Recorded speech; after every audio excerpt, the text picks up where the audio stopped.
I lived in a town where there were 30,000 Jews, and my whole life was really more or less exposed to Jewish people. My parents were comfortable, and I lived just a normal life until it started in Germany. I had my schooling, my dancing lessons, my music lessons, had anything anybody can ask for. I went 10 years in a private parochial school, in two different schools. And my education was equal to high school graduation plus. I was very fortunate because I was 23 years old when the whole thing really happened. So until 23, those are the years where you really enjoy your youth. In that summer in 1933, I went to visit a friend of mine in Berlin. And one day I was sitting on the street in a cafe. I saw the Nazis, the SS or SR, passing by in a group, 40, 50, I don't know. They were singing, and I just caught the words, when, I said in German first, wenn Judenblut vom Messer spritzt, dann geht's noch mal so gut. Meaning, if Jewish blood splashes from the knife, everything goes twice as well. I came home and I said to my parents, I'm going to leave. I'm not going to stay here. And I really wanted to go to Palestine at that time, and my parents said it's so far. In these days, it was really just a very small country. And they talked me out of it. They said, why don't you go to Belgium? So in November in 1933, I left. And I met my husband there and we got married. We lived in Brussels until May 1940. Everything was fine. My child was born there and we had a very nice time. But in the night of the 10th of May, we woke up in the middle of the night, and that's when the Germans invaded the lowlands.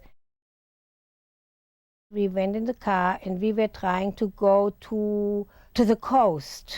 And we went there, got into some friend's house where we tried to spend the night. So this was very crowded, and my mother and my child and myself, we spent the night in the house. My father and my husband decided to stay in the car overnight. In the morning, they decided to get out of the car and were walking on the street, and the police came and asked for their papers, and since the papers were Germans, they were arrested, put to prison. How long were they held in Belgium? Just a few days, because they wanted them out of there because they didn't know what could happen, and they sent them back to Brussels. They lived in their own places.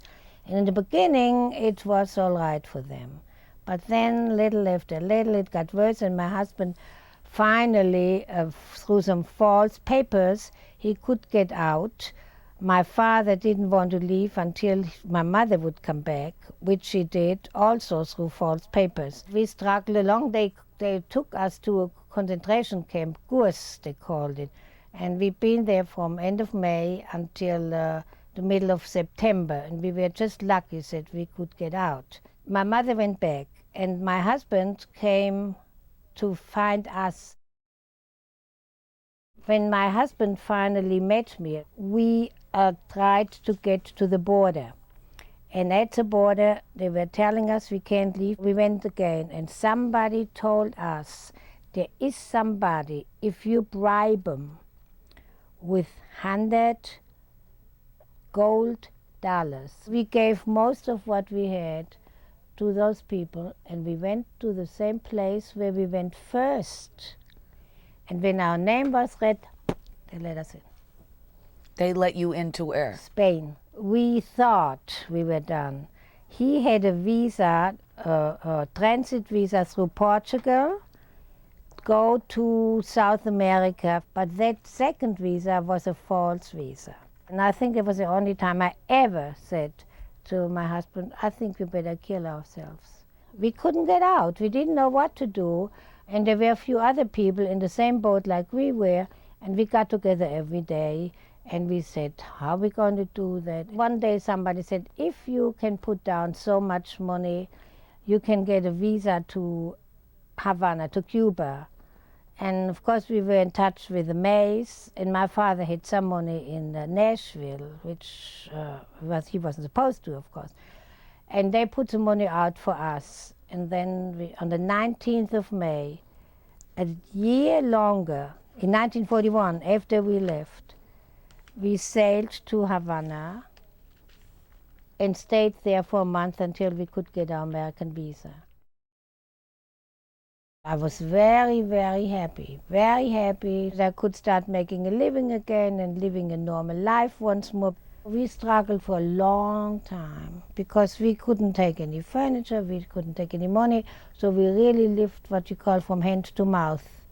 But we were happy that we could accomplish what we really had to. I think I had one dress which I had on and another one which a woman made for me while we were in the concentration camp from the mattress material. That's all I had. So it didn't matter to me. I was happy when I came home in my warm apartment, and I was looking forward so much after all. I worked in the factory first and then in the office, and it was a long, hard day for me. And I opened my door, and it's so nice and cozy and warm. And I was grateful and happy for a second. And then I said to myself, how can I be even happy when I don't even know where my parents are? My brother, who was with the American Army, with the military police, he was stationed in Paris. And after the war, he was trying to get to Brussels to see if my parents were still alive. We had no idea. And when he came in the place where we used to live, there was a woman who lived with us, and she said, Mr. Levison, your family is fine. They live in such and such address. And my brother went there, and he found my both parents, looking terrible, but they were all very happy. That was the happiest day of my life, when I heard that my parents were alive. Now, my father was a very clever man. He had paid an attic room every month, or every, just in order to get there in case something would happen to them. And they went there, and they lived in that room for a year and a half. No heat, no nothing. They supported themselves by my mother was knitting, and she knitted for other people. And at night, when it was dark, she went to deliver and got new merchandise to take home. And that's how they maintained their living. People are people. There were some horrible, horrible Germans, but I'm sure there were some also who just went along with the rest because there was nothing else for them to do. We heard here that something happens to the Jews and that they kill them, whichever way we didn't know too well, but we knew, otherwise I wouldn't have been that worried about it. We knew. And the Americans knew it too.